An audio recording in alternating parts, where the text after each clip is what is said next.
You think you have that kind of leverage right now? You're gonna torch everything Dad built over your stubbornness. I'm not the one doing the torching. Last chance. Mom. And your keys. If you come back, you destroy this family. My mother's last words on that mountain were meant as a warning. What she didn't understand, standing there with her back already turned, was that I had no intention of returning the same woman they had left behind. 3 years is a long time to disappear. It is also a long time to build something no one sees coming. She meant those words as a threat. What she never asked was what it would mean if I actually did. If this kind of story is what you come here for, subscribe and hit the notification bell. We put out a new one every single week, and you don't want to miss where this one goes. My father built Holloway Mountain equipment the way most men of his generation built things slowly, with his hands and without asking for permission. He started with a single warehouse on the edge of Cedar Hollow, Colorado, a town that existed mostly because the mountains around it had copper in them. The companies that came to extract that copper needed equipment. Arthur Holloway made sure they came to him. By the time I was born, the company had 3 warehouses, a fleet of service vehicles, and enough contracts to put my siblings through college without the family ever losing a night of sleep over money. My father wasn't a complicated man. He believed in showing up and doing the work right the first time. I came back to help him 8 years before he died. I had offers from 2 firms in Denver and 1 in Chicago, all of them better on paper than returning to Cedar Hollow to work alongside a man who still kept his invoices in a paper binder. But my father had built something real, and I understood something about it that he didn't. The business was healthy, but it was fragile in the way that anything built entirely around one person's judgment tends to be. He knew every customer by name and handled every major contract personally. If he was ever gone, there would be nothing holding the structure together except loyalty and habit, and neither of those survives very long in the industrial equipment sector. So I came home. I spent the first year just learning the operation from the inside, every supplier relationship, every customer contract, every clause in every service agreement. What I found was a business that had been running on goodwill for longer than it should have. My father charged less than he should have, trusted more than he should have, and had never once renegotiated a supplier rate in 12 years.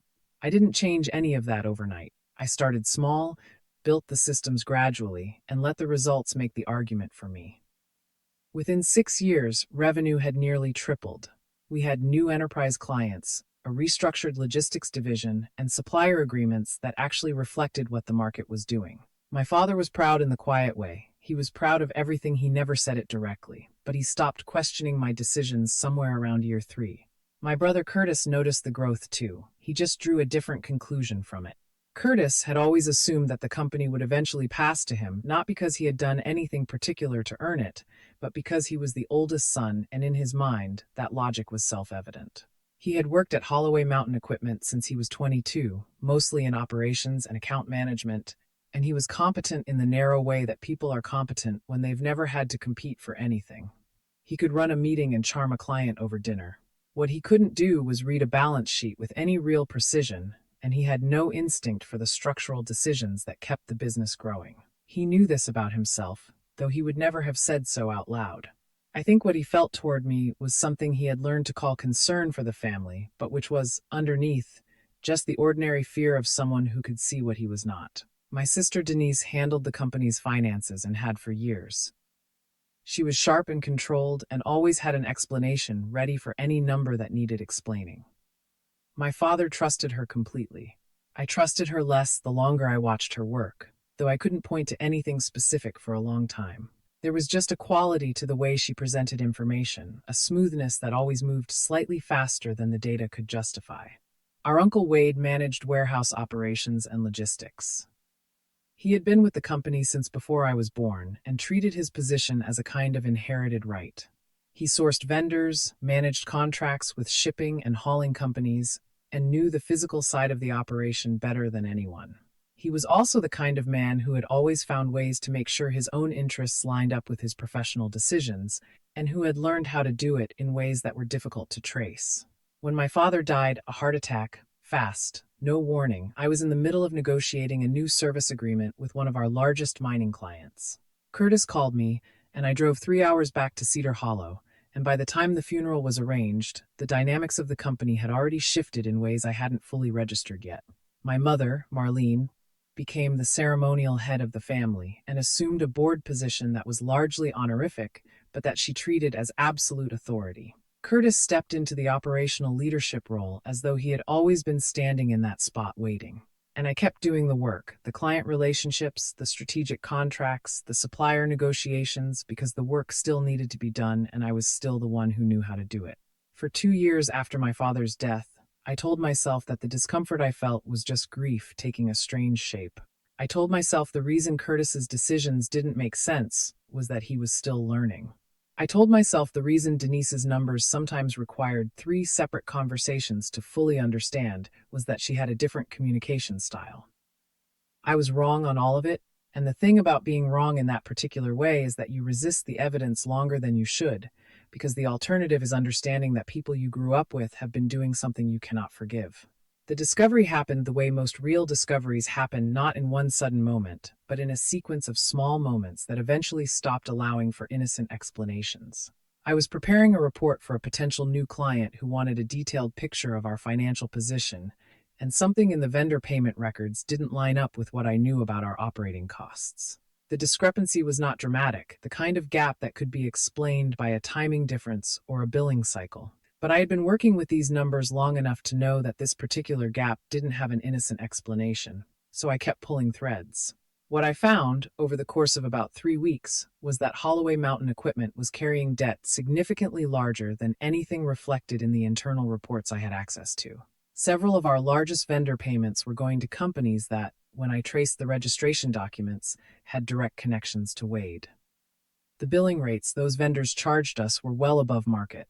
Denise had routed the payments through a sub-account structure that made them appear as routine operational expenses, which meant they had passed through every internal review without triggering any flags. Curtis had known. He had not only known he had been using the distorted financials to justify a plan to take out a new secured loan against our main production facility, which would have generated a significant cash infusion that would have masked the drain for at least another 2 years. For the loan to be approved, the bank required signatures from all major shareholders. My father had left me a meaningful stake in the company. That meant they needed me. Curtis called a family meeting. He presented the loan as a necessary strategic move, an opportunity to expand, to modernize, to secure the company's future. Denise had prepared materials that made the financial picture look manageable. Wade sat at the end of the table and said almost nothing, which was how he usually operated when something important was being decided. My mother sat at the head of the table in the chair my father used to occupy and watched me the way she always watched me when she expected me to comply. I told them I wouldn't sign. Not yet. Not without an independent audit of the company's full financial position before any new debt was added to the structure. I said it as plainly as I could, without accusation, because I still did not want to say out loud what I believed I had found. I told them that if the company was in the condition they were describing, an audit would only confirm it, and the loan would go through without any complications. The room went very still. Curtis said I was trying to take control of something that had never been mine to control. He said it with the specific tone of someone who has been preparing that sentence for longer than the current conversation. Denise looked at me the way she always looked at me when she believed I was being deliberately difficult, a tight, careful expression that communicated disappointment without exposing anything underneath it. My mother said what she always said when she needed the family to close ranks. She said family protects family. She said it as though it were a fact of nature rather than a choice, as though she had not noticed, or not cared, that protection was only flowing in one direction. And I said, for the first time in my life, clearly, in that room, with all of them watching, that protecting family did not mean helping family steal. The silence after that was different from the silence before it. I had named the thing, and once it was named, we all understood that nothing that had been possible before that sentence was possible anymore. The invitation to Pineglass Mountains came from my mother, 2 weeks later. She presented it as she had always presented the annual winter trip as a family tradition, a gesture toward the memory of my father. Arthur Holloway had taken us to those mountains every winter when we were children. He loved the particular quality of silence you could find above the tree line, where the wind came through and you could hear exactly nothing made by human hands. He had scattered his own father's ashes somewhere near Frostline Pass, and he had told us once that he would want something similar for himself. We had done that after his funeral, made the trip, stood at the overlook, let the ashes go. Marlene said she wanted us to go back this year. She said she wanted the family to find its way back to each other before the anniversary of his death. I did not want to go. I went anyway, because I still believed in some version of the family that trip was supposed to represent, and because I thought perhaps the distance from the office and the legal pressure might allow for a conversation that wasn't possible in Cedar Hollow. I was wrong about that too. We drove up on a Friday morning and stayed at the old family cabin near Frostline Pass, a structure my father had maintained with the same quiet insistence he brought to everything not beautiful, but solid, built to last. The first day was civil. We cooked together, avoided the subjects that mattered, and spoke in the careful register of people who have agreed, without discussion, to pretend. By Saturday morning, the pretense had run its course. Curtis brought the loan documents on the hike. We were moving up the trail toward the overlook where my father's ashes had been scattered, the same path we had walked 2 years before, the same cold and the same thin air, when Curtis stopped and took the folder from his pack. He held it out to me. He told me this was the last opportunity to handle this cleanly, before it became something none of us could control. He said it with the particular patience of someone who has already decided what happens next. I said no. I said that when I returned to Cedar Hollow, I was going to contact an independent auditor and a corporate attorney, and that whatever the audit found would determine what happened to the loan application and to my continued involvement with the company. I said it knowing exactly what it meant. I think I believed, even at that moment, that there were lines they would not cross. I had known these people my entire life. I had sat at dinner tables with them and attended their children's birthdays and built my professional career around a company that bore their name. You do not easily arrive at the understanding that people you love are capable of doing what they did next. When I moved to leave the trail, I lost my footing on a section of icy rock. My ankle turned badly, and I went down hard. The pain was immediate and serious enough that I couldn't put weight on the foot. I reached for a handhold to pull myself up, and I looked to Curtis, because he was closest. He reached for my pack instead. He pulled it off my shoulder, not roughly, but with a kind of deliberate calm that was worse than roughness, and set it to the side. Denise was already reaching for the pocket of my jacket where she had seen me put my phone that morning. She took it without saying anything. Wade had been standing slightly apart on the trail, and he stepped forward now and picked up my keys from where they had fallen from the pack. I told myself they were making a point. I told myself this was a demonstration, a form of pressure, a moment designed to show me how isolated I was and how completely I depended on their cooperation to get off that mountain safely. I told myself this because the alternative, the thing that was actually happening, was not something I was ready to understand. They turned and started back down the trail. I called after them. I called after Curtis first, then Denise, then Wade, and none of them slowed. My mother had been standing perhaps 10 feet behind me for the whole conversation, and I turned to her with the specific desperation of someone who still believes one person in the room has a limit. I asked her to call for help. I asked her to wait. I told her my ankle was badly injured and the temperature was dropping and there was weather coming in from the northwest. I could see it in the way the sky had changed over the past hour. I asked her not to leave me there. She stood still for a moment. She looked at me in a way I had never seen her look at me before, not unkind, exactly, but settled, as though she had already completed the necessary internal work, and what remained was only the physical act of leaving. She said that if I came back, I would destroy the family. Then she turned and followed the others down the mountain. I understood then, with the kind of clarity that only arrives when every other interpretation has been exhausted, that this was not a demonstration. They were not making a point. They believed that the cold and the dark and the distance from the nearest road would solve the problem I had become. They had stood there and calculated that outcome and decided it was acceptable, and then they had walked away.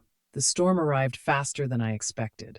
I had no phone, no pack, no way to put real weight on my left foot, and the temperature was dropping in the specific way it drops at altitude when the wind changes, not gradually, but in sudden steps, each one colder than the last.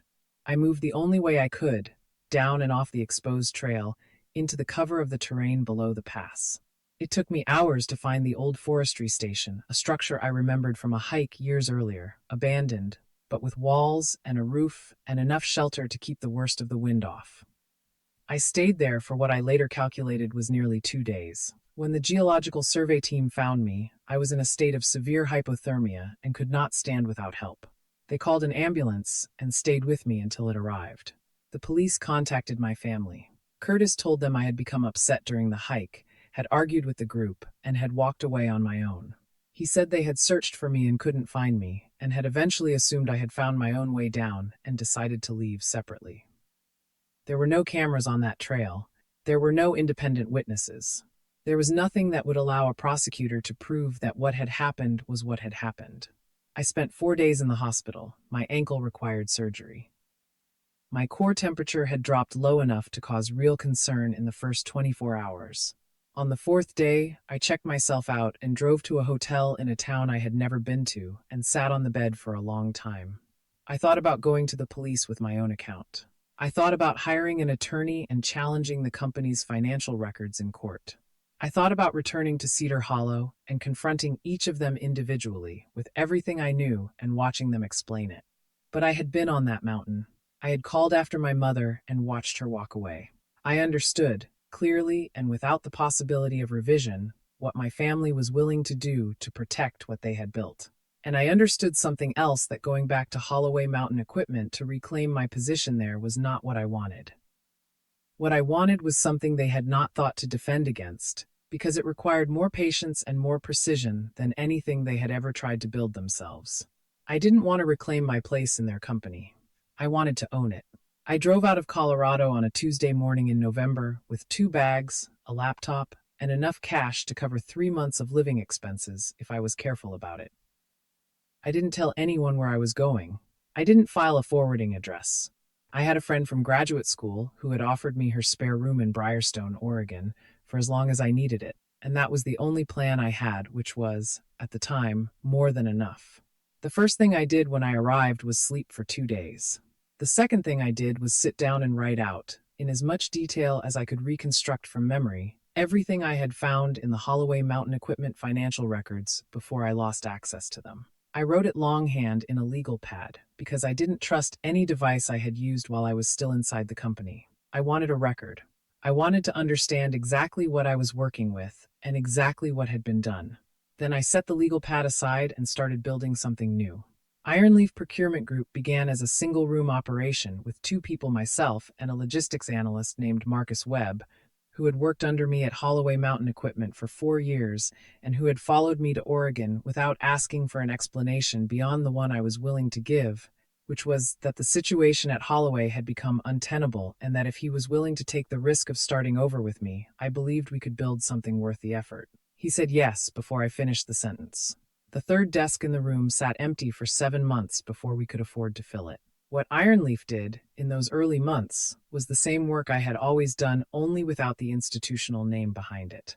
We helped mid-sized companies untangle their supply chains, reduce vendor costs, renegotiate contracts that had been allowed to drift above market rate, and in several cases, restructure their procurement operations well enough to avoid insolvency. I had no reputation in Oregon that meant anything to anyone. I had a track record that existed inside a company whose name I could reference, but whose internal workings I could not fully discuss. What I had, in practical terms, was the ability to walk into a room, look at a company's numbers, and see the problem faster than anyone else in the room could see it. That turned out to be enough to get the first client. The first client's results were enough to get the second. The second led to 2 more within 6 months. Reputation in the procurement industry is slow to build and very difficult to fake. A company either produces savings that appear on the balance sheet or it doesn't. A renegotiated supplier contract either holds or it collapses at the first friction point. There is no version of that work where good presentation substitutes for actual competence, which is why I had always been comfortable in it. By the end of the first year, Ironleaf had 6 active clients and a small team. By the end of the second year, we had moved into a proper office, added 3 more staff, and taken on our first enterprise-level contract, a regional construction company that needed its entire materials sourcing operation restructured ahead of a major expansion. That single contract generated more revenue than everything we had billed in our first 12 months combined. I did not spend those 2 years thinking about Holloway Mountain equipment with any regularity. That is not entirely true. There were evenings when I thought about it more than I wanted to, and there were moments in client meetings where something in the numbers would briefly remind me of a pattern I had seen in Denise's reports, and I would have to redirect my attention with some effort. But I had made a deliberate decision not to monitor the company. I had walked away from that situation for a reason, and revisiting it, even passively, was a way of refusing to let it go. So I let it go, or I tried to, and I focused on building the thing in front of me. It was Grant Bellamy who brought Holloway Mountain equipment back into my line of sight. Grant had been my corporate attorney since Ironleaf's second year, a quiet, precise man who had learned, over time, not to waste words in my presence because I would simply wait him out until he arrived at the point. He called me on a Wednesday afternoon and asked if I had half an hour. I said yes, and he came to the office with a folder, which he set on my desk without preamble. He explained that a regional commercial bank was actively seeking buyers for a distressed debt position, a substantial secured loan that had gone into technical default because the borrowing company had violated multiple covenant terms over the preceding 18 months. The company was Holloway Mountain Equipment. The loan was secured against the main production facility in Cedar Hollow. Without a capital injection from a new source, the company would lose control of its primary asset within a matter of months, and once that happened, reorganization under bankruptcy protection was the most likely outcome. I looked at the folder for a long time. I didn't open it immediately. I was aware of what I was feeling, and I was aware that what I was feeling was not a useful guide to what I should do. So I kept the folder closed and asked Grant how he had come across this.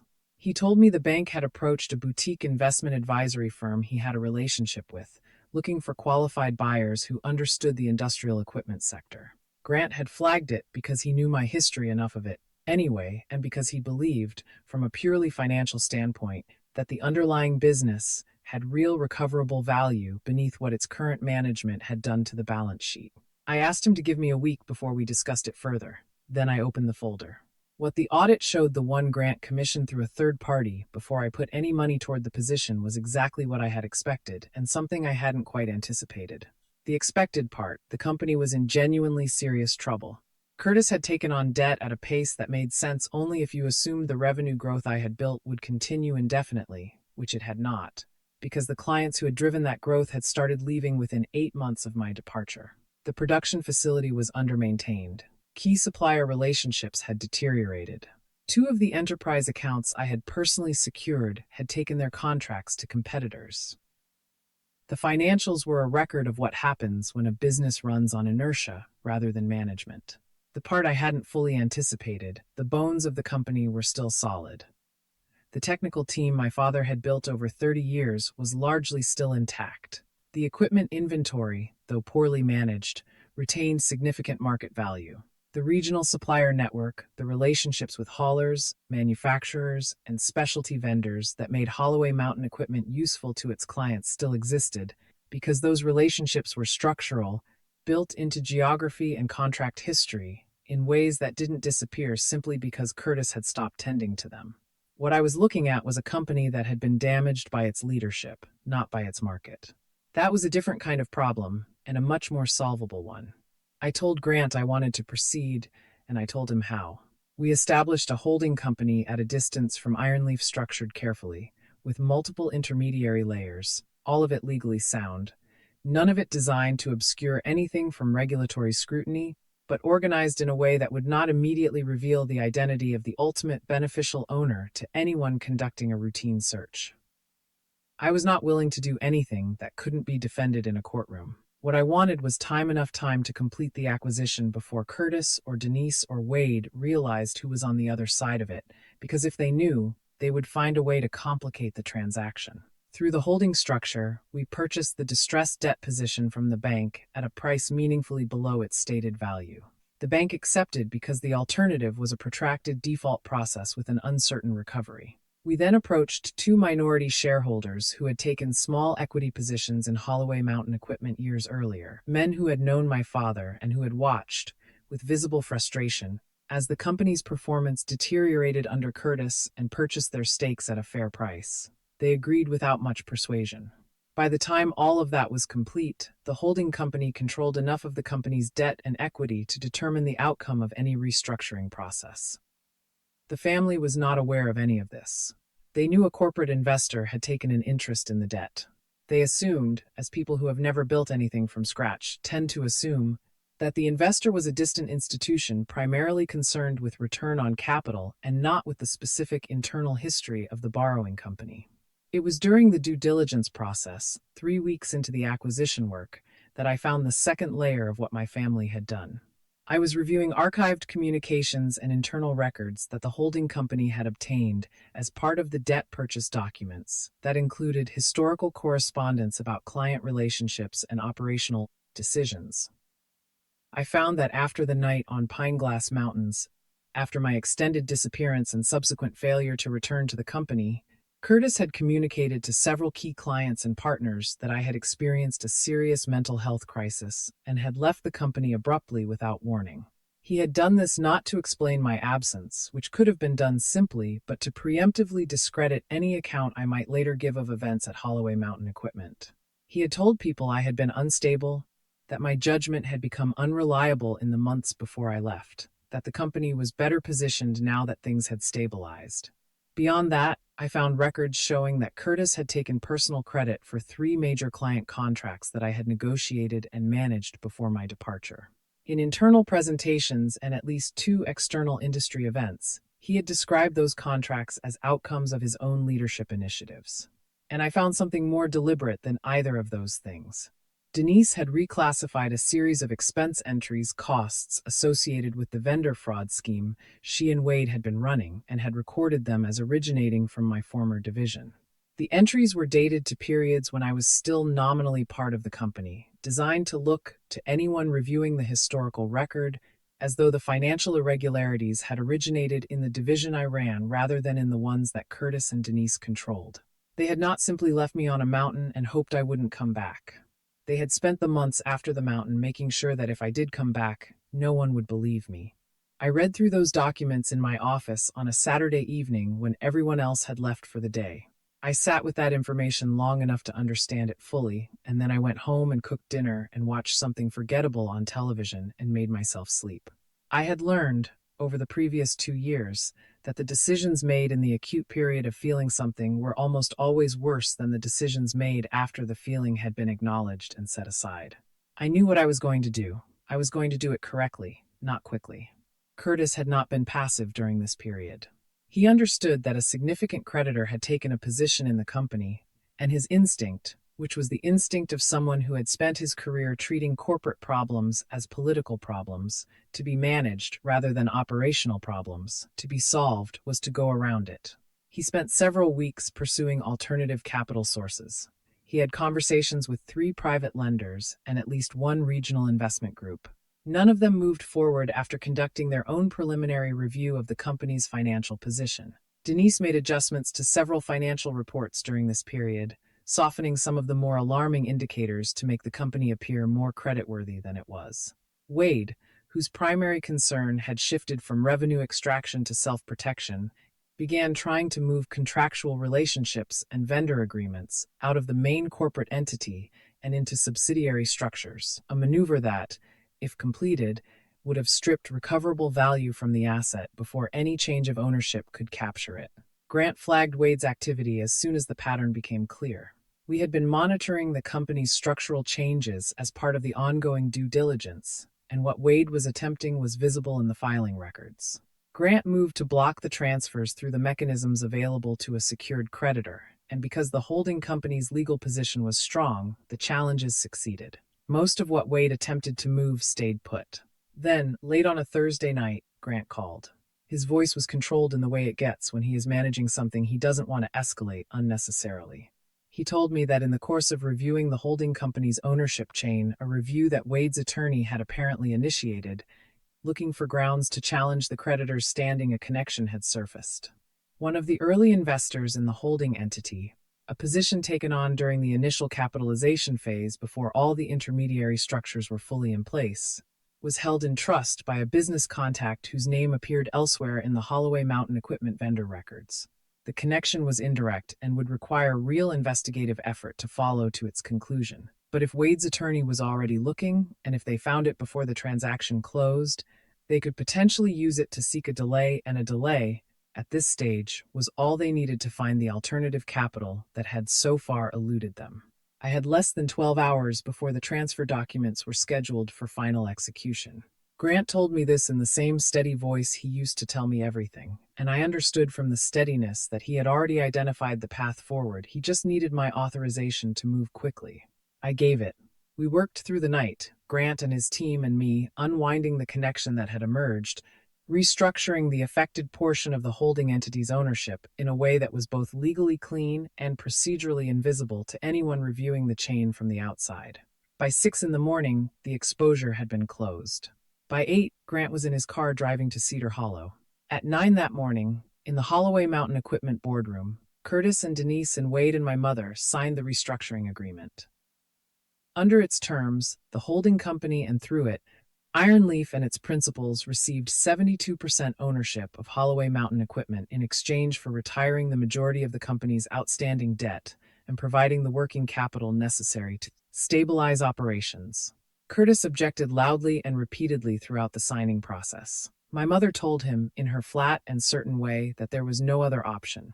He signed. They all signed. When the last signature was complete, Curtis looked at Grant across the table and asked when he would finally get to meet the new owner. Grant gathered the executed documents into his case, checked the time, and said that the new owner would be available tomorrow morning in this boardroom at 9 o'clock. Curtis nodded as though that timeline made sense, as though it was a courtesy being extended to him rather than the last hour of something he had not yet understood was already over. Then Grant left, and the family sat with what they had agreed to, and none of them knew yet what was walking through the door in the morning. I drove to a hotel in Cedar Hollow that night and sat in the room for a while. I thought about my father. I thought about the overlook at Frostline Pass where we had scattered his ashes, and about the compass he had carried on every trip into those mountains, a simple brass instrument, worn smooth on the edges from decades of handling, that I had kept in a small wooden box on my desk in Briarstone for 3 years. I had carried it out of the mountains in my jacket pocket on the night the geological team found me, and I had kept it the way you keep something that represents a question you haven't finished answering yet. My father had taught me to use a compass by teaching me that its only function was to show you true north, regardless of where you were standing or how disoriented you felt, that it didn't care about your circumstances, only about direction. I had needed that in the years between. I thought I would need it again tomorrow. Then I turned off the light and went to sleep. I arrived at the Holloway Mountain Equipment Building at 8:45 the following morning. I sat in the parking lot for a few minutes, not from hesitation, but from the simple desire to look at the building before I walked into it. I had not been back to Cedar Hollow since the hospital. The building looked exactly as I remembered: the same industrial gray facade, the same company name in raised metal lettering above the entrance, the same row of service vehicles along the east fence that my father had purchased one by one over 20 years. The facility was still functional, still occupied, still running in some attenuated version of the way it had always run. From the outside, you could not tell how close to the edge it was. Grant was waiting for me at the entrance. He had driven up the previous evening and stayed nearby, and he was carrying his case and wearing the expression he wore when he understood the weight of a moment and had decided the most useful thing he could do was be composed. We walked in together. The receptionist at the front desk looked up, recognized Grant, and started to offer the standard greeting before she saw me, and whatever she saw in my face, or perhaps just the fact of my presence after 3 years, stopped her mid-sentence. I smiled at her. We walked past the reception desk toward the boardroom at the end of the main corridor. The door was closed. Through the glass panel beside it, I could see them seated around the table: Curtis at the head, Denise to his left, Wade at the far end, my mother positioned to Curtis's right in the way she always positioned herself, close enough to the center of things to feel authoritative without technically being in charge. There were others in the room as well. 2 of the company's senior managers, the bank's representative who had overseen the restructuring agreement, and a corporate attorney I didn't recognize who must have been someone Curtis had retained recently. They were all talking in the low, constrained way that people talk when they are waiting for something they believe they can manage. Grant opened the door and walked in first. The conversation at the table went quiet. Every face turned toward the door in the expectation of seeing a stranger, a corporate representative from somewhere distant, someone who would speak in the language of return on investment and who would ultimately be negotiated with in the ways Curtis had always negotiated. I walked in behind Grant, and I watched the moment of recognition move across the room in sequence.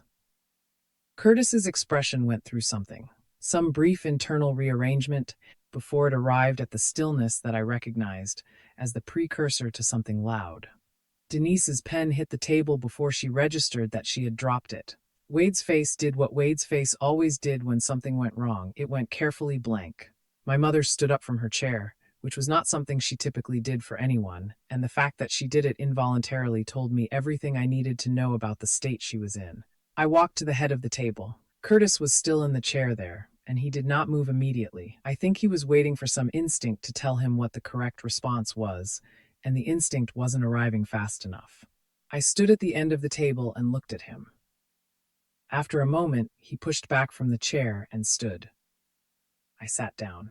Curtis said, in a voice that was doing its best to sound controlled, "What are you doing here?" Grant set his case on the table, opened it, and took out the primary documentation. He explained, in the clear and organized way he explained everything that Ironleaf Procurement Group and its associated holding entities had, through a series of legally executed transactions completed over the preceding months, acquired 72% of Holloway Mountain Equipment through the purchase of the company's primary distressed debt position and the acquisition of outstanding equity from 2 minority shareholders. The beneficial owner of the controlling interest was me. Effective immediately, I held operational authority over the company as its majority owner, superseding the existing management structure for all material decisions. The room received this information differently depending on where you were sitting. The bank representative showed no reaction because none of this was new to him. The 2 senior managers exchanged a look that was mostly confusion and some amount of relief, which I found instructive. Curtis said something about conspiracy, about theft, about what his father would have thought. He strung the words together quickly, the way people do when the words are less important than the act of filling silence. Denise said nothing at all.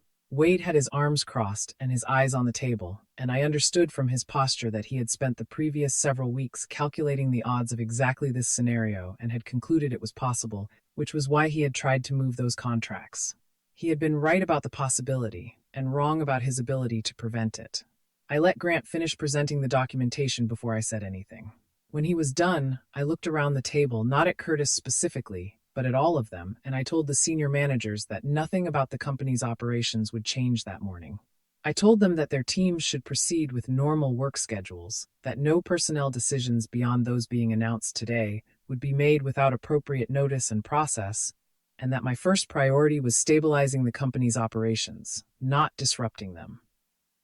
Then I told them, and the bank representative, that they were free to leave. The room contracted to the people who remained, my family, Grant, and me. Curtis's removal from the CEO role was effective immediately, as stipulated in the restructuring agreement he had signed the previous day, signed without fully processing what it meant because he had not yet known who was on the other side. Denise was suspended from her position as Chief Financial Officer pending a comprehensive legal audit of the company's financial records going back 5 years. Wade was barred from accessing the company's financial systems, vendor accounts, and supplier contracts until the same audit was complete and its findings assessed. My mother retained her nominal board position, but held insufficient voting shares to influence any strategic decision without my consent. Curtis told me I had stolen the company. He said this with the specific conviction of someone who has arrived at a framing they find genuinely satisfying, as though the elegance of the accusation made it true. I told him I had purchased a controlling interest in a company that its own leadership had driven to the brink of insolvency, through a series of transactions that were legal, documented, and transparent to every regulatory authority with jurisdiction over them. I told him that if he wanted to contest the ownership structure in court, he was entitled to do so, and that Grant would provide his attorney with all relevant documentation. I said all of this without raising my voice, because there was no version of this conversation in which volume would have been productive, and because I had spent 3 years understanding that composure was not the absence of feeling, it was the decision to not let feeling determine outcome. The meeting ended when Curtis stood and walked out, followed by Wade. Denise left without looking at me. My mother remained at the table after the others had gone, her hands folded in front of her, looking at the surface of the table rather than at me. Grant collected his documents, told me he would be in the conference room down the hall, and left us alone. My mother spoke first. She told me she had not planned what happened on the mountain. She said that carefully, not that it hadn't happened, not that the outcome had been an accident, but that she had not planned it. What she meant, though she did not say it this way, was that she had arrived at that moment by a series of smaller decisions that each seemed manageable at the time. The decision to allow Curtis to handle my objections to the loan, the decision to accompany them on the hike when she must have understood on some level what Curtis intended, and the decision, standing on that trail, to say what she said and walk away. She had not planned it. She had permitted it, which was a different kind of responsibility, and in some ways a more deliberate one, because permission requires a moment of awareness that pure planning does not. She said that she had been trying to save what my father had built. I told her what I had come to understand as true, that my father had built a company, that she had sacrificed her daughter to protect the people who were destroying it. I said it without anger, because I had run out of anger somewhere in the second year after the mountain. What remained was something quieter, not forgiveness, exactly, but an accurate understanding of what had happened and why, which is a different thing from forgiveness and, I think, more durable. She asked me not to pursue the family further. She meant legally, criminally, she meant the audit, the documentation, the files that Grant was already preparing to share with the appropriate authorities. I told her that what the audit found would go where it was supposed to go, because I was not willing to do for her now what I had been asked to do 3 years ago, protect the people responsible from the consequences of what they had chosen. I was not in this room to punish her. I was also not in this room to protect her. I was in this room because the company was mine, and the conversation was one that needed to happen before I could move forward cleanly. She looked at me then directly, for the first time since I had walked into the building. There was something in her expression that I had not seen there before. I could not name it precisely, but it was the expression of someone who has come to the end of a version of themselves and does not yet know what comes after. I reached into my bag and took out the small wooden box I had carried from Briarstone. Inside was my father's compass, a simple instrument, brass casing, worn smooth on the edges from decades of handling, with the needle still perfectly calibrated, because he had always maintained the things he valued.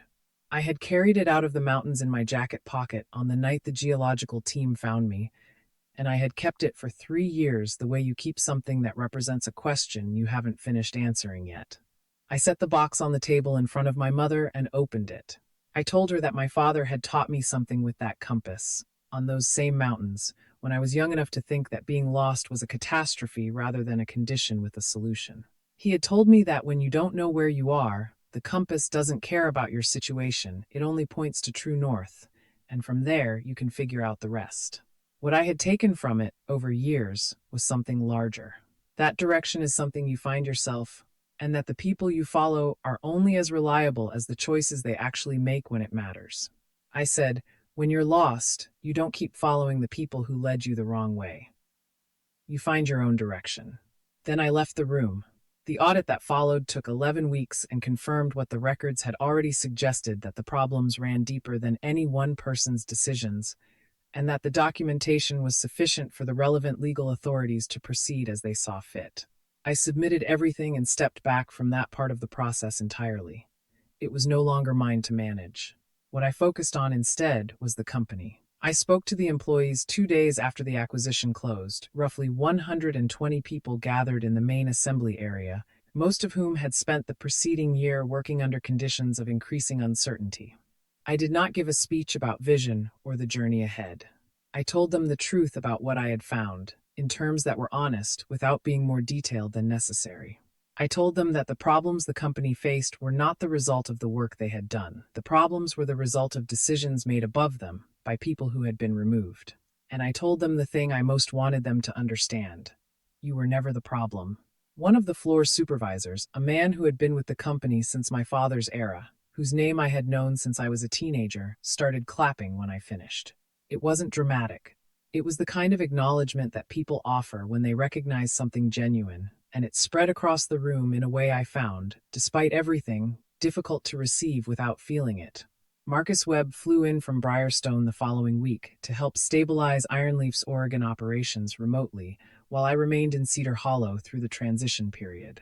He managed the Briarstone side with the same steadiness he had brought to everything since the beginning, and having him hold that part of the operation together gave me the freedom to focus entirely on what needed rebuilding here.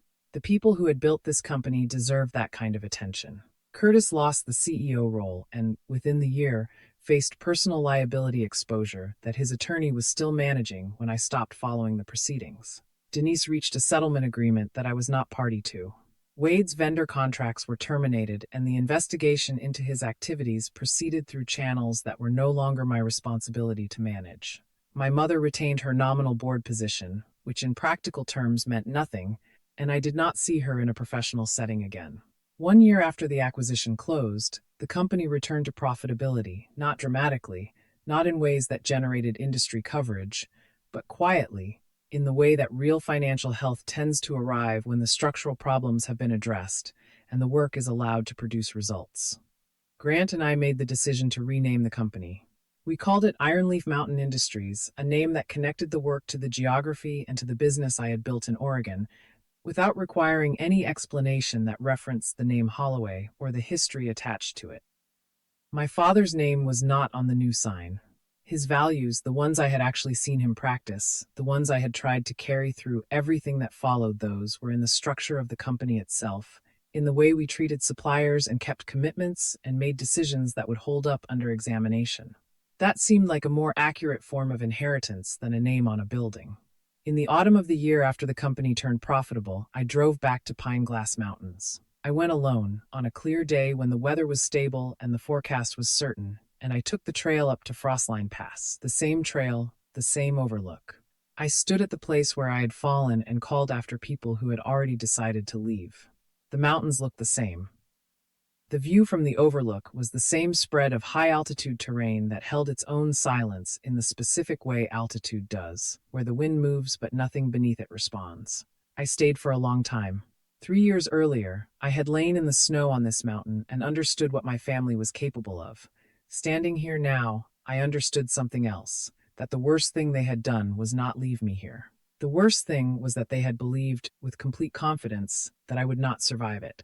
And the reason that was the worst thing, the reason it still mattered, standing here in the clean autumn cold, was that their confidence had been the one thing that showed me, precisely and without ambiguity, who I actually was. Not who they thought I was. Not who I had tried to be for their benefit. Who I was when there was nothing left but the choice of whether to keep moving or stop. I had kept moving. I had built something they couldn't take from me, and then I had gone back and bought the thing they thought they were protecting, and none of it had required me to become someone I wasn't. I turned away from the overlook and started back down the mountain. The trail was clear. I knew exactly where I was going. There is something I want to leave you with before this story ends. The people who try to diminish you, who take your phone, your keys, your place at the table, your name in the record, they are counting on one thing, that you will stay gone. They are counting on the cold to do what they started. What Nia understood at the bottom of that mountain was that the most powerful response was not revenge. It was return on her own terms, built by her own hands, in her own time. If that kind of story means something to you, you already know why. Subscribe to this channel and share this with